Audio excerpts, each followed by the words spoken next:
विपक्ष में बैठे हमारे सभी साथियों से कहो कि उसे बदनाम करके उसकी धज्जियां उड़ा दें। इतना बदनाम करो कि उसे हाथ जोड़कर हमारे पास आना पड़े।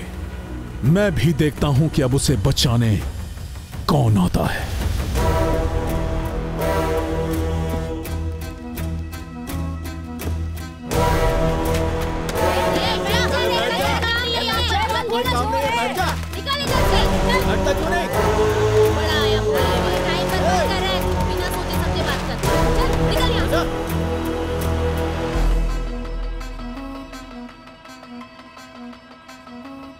भाई, तुमने सबसे पंगे लिए इसलिए तुमसे सब गुस्सा है।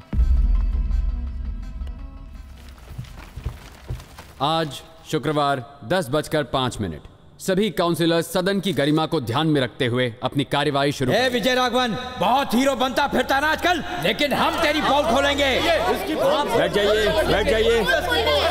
Silence, sit down, sit down, sit down, sit down. छोड़ेंगे नहीं इसको, छोड़ेंगे नहीं। विजय राघवन, क्या है ये सब? हर कोई तुम पे इल्जाम लगा रहा है कि तुम कुछ एनजीओ के साथ सेटिंग करके पैसे छापते हो। दोनों पार्टीज ने तुम्हारे खिलाफ शिकायत की है और अब तुम अगले प्रोजेक्ट के लिए पैसे मांग रहे हो। चुप रहिए सब लोग, मैं बात कर रहा हूँ ना। समझते क्या खुद को? सरकार का पैसा पेड़ों पर नहीं उगता जो तुम मुफ्त में बांट रहे हो। हमें पता है, एनजीओ के साथ मिलकर तुम अपना उल्लू सीधा कर रहे हो। महोदय, इसकी जांच करवाइए।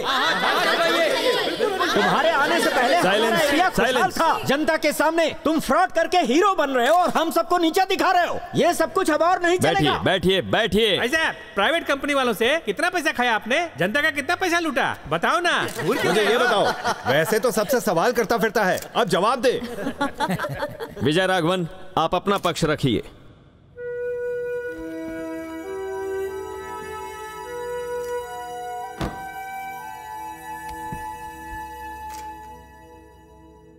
ये देश नहीं एक मंदिर है और हम पुजारी की भूमिका निभा रहे हैं। हमारे राष्ट्र की पूजा में हमें खुद को समर्पित कर देना चाहिए।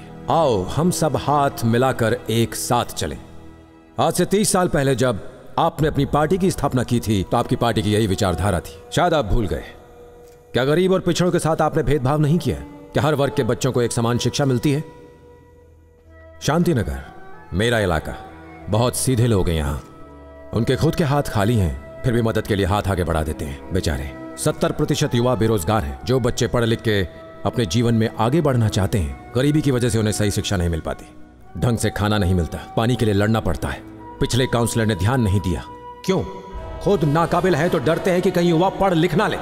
पढ़ लिख गए तो आपको वोट नहीं देंगे। आप चाहते हैं कि वो चुनाव के समय आपके दान दक्षिणा के मोहताज बने रहें। आप नहीं चाहते कि वो गरीबी रेखा से ऊपर आए। मेरे काउंसलर बनने से पहले मेरे वार्ड में कुल बेरोजगार थे 4300 युवा। मुझे काउंसलर बने 1 साल हो चुका है और मेरे वार्ड में अब सिर्फ 180 बेरोजगार बचे हैं और यह संख्या भी कुछ दिनों में कम हो जाएगी। पिछले साल तक सिर्फ 15% युवा ही 12वीं पास कर पाए थे, लेकिन इस साल ड्रॉप आउट रेट 0 है। एक भी बच्चा फेल नहीं हुआ। मेरे इलाके के 9021 परिवारों की औसत आमदनी 20% बढ़ चुकी है। अगर हम में से किसी के भी इलाके में गरीबी रेखा के नीचे एक भी परिवार है तो ये हम सब की नाकामयाबी है। किस प्रगति की बात कर रहे हो तुम यहाँ पर? हम भी जनता की सेवा करते हैं, डींगे मत हांको। सर्वे नंबर 730 के अनुसार उत्तर दक्षिणी कोवल गली के बाजू से जो नहर निकल रही है वो 1 साल से साफ नहीं हुई है, जबकि उसकी सफाई के लिए 6 बार पैसा सैंक्शन हो चुका है। अगर किसी ने भ्रष्टाचार किया है तो हम सब पर इल्जाम लगाओगे? उलझना मत वरना भारी पड़ेगा। वो नहर वार्ड नंबर 55 में आती है और उसके काउंसलर का नाम मिस्टर परमवीर सिंह है और वो आप हैं। कभी अपने इलाके की जनता के मुंह लग कर देखना, आपकी असली औकात सामने आ जाएगी। इलेक्शन जीतने से पहले जो काउंसलर किराए के घर में रहता था, आज वो 4 मकान और 2 गेस्ट हाउस का मालिक बना बैठा है और इसके साथ 2 लग्जरी गाड़ियां, 2 एसयूवी, 4 ड्राइवर, ब्रांडेड कपड़े और 20 नौकरों का खर्चा। उसके पास इतना पैसा आया कहां से? एक काउंसलर को जनता की सेवा करने के लिए पहले पार्टी को 10 लाख रुपए देने पड़ते हैं।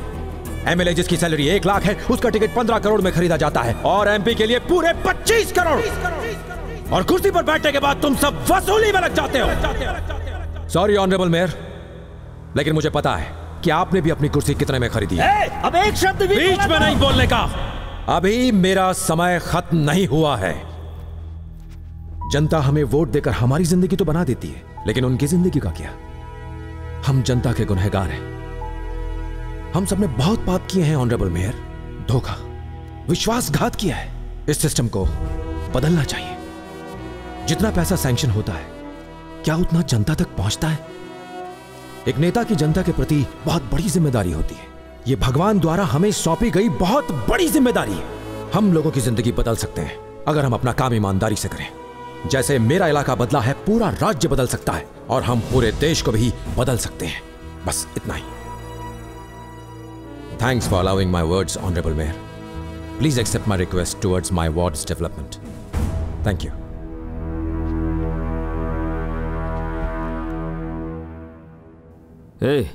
ऑनरेबल मेयर, बहुत लंबा प्रवचन दिया है ना? Yes sir. पूरा का पूरा रिकॉर्ड हुआ होगा। डिलीट मार दो।